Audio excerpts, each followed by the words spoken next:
passion with which Darwyn Apple plays the violin is palpable. This St. Louis musician speaks with equal passion about his love of classical music. I was 3 or 4 and listening to recordings that Mother played, and my aunt, who lived across the street with grandmother. That's where I heard a lot of the great violin works, and decided that was it. That's what I wanted.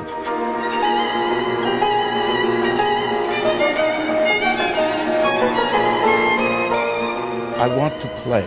I want people to hear me, my spirit, my soul as an artist. Apple knows firsthand how talent, excellent teachers, and lots of practice pay off. He made his solo debut with the Detroit Symphony Orchestra as a high school senior and studied at the venerable Eastman School of Music in Rochester, New York on a full-ride scholarship.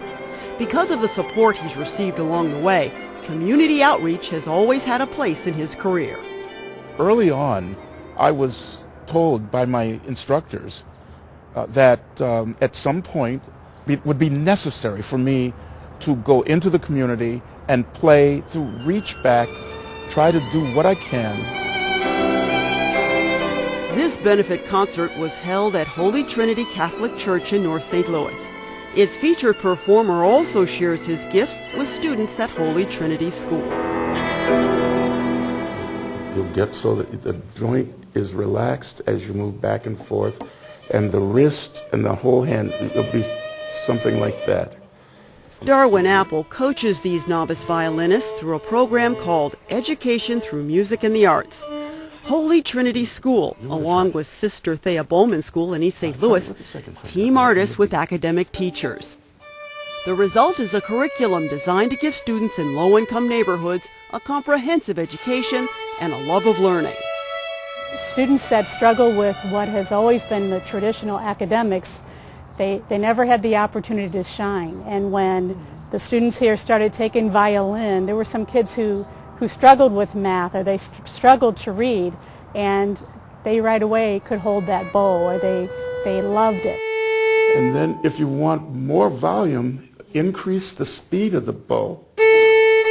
Here is an adult that once was their age and at a very young age thought in his mind, someday I'm going to pass that on because somebody invested in me.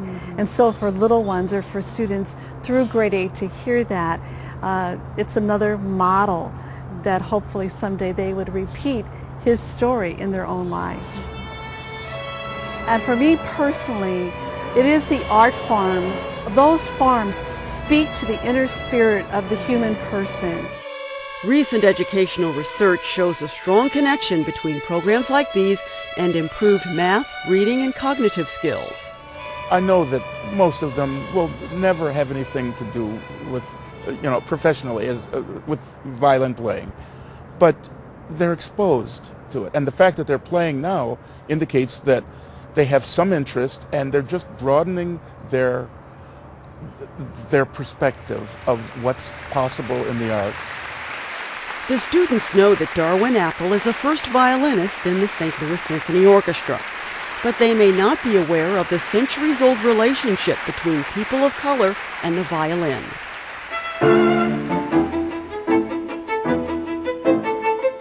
In late 18th century Europe, George Augustus Paul Green Bridgetower was a child prodigy of Caribbean descent who blossomed into an adult virtuoso. With King George IV as his patron, Bridgetower performed in all the royal courts across the continent. Ludwig van Beethoven was once a close friend, and it's been said one of Beethoven's sonatas for violin and piano, now known as the Kreutzer Sonata, was originally dedicated to Bridgetower. Across the Atlantic, Solomon Northrop was a free man in New York State who learned to play the violin as a child while working on his father's farm. As an adult, he was kidnapped and spent 12 years as a slave for various owners in Louisiana before regaining his freedom. In his memoir, Northrop wrote he could not have endured his time in bondage without his beloved violin. The abolitionist Frederick Douglass, his son and grandson, were all accomplished violinists. In a speech he made in Virginia in 1894, Douglass said, There is music in the violin, but the touch of the master is needed to fill the air and the soul with the concord of sweet sounds.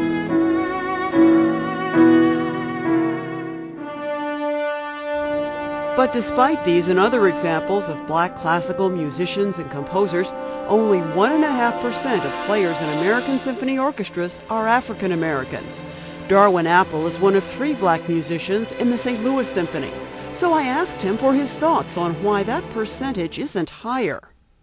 A lot of black musicians graduating from college, from conservatories, have told me, why on earth would I want to join an orchestra or a performing organization in which I didn't have complete power over my music making? And I understand that. They want to be in string quartets, they want to be soloists, or they want to be in a position to have absolute control over everything that they do on their instrument.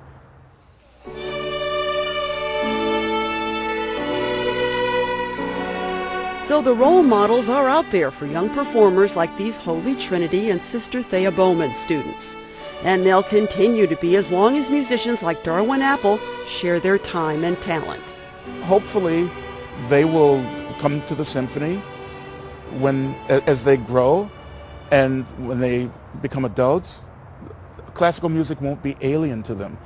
They will bring their children, maybe introduce their children to the classics. We need much more general societal participation in all of the arts.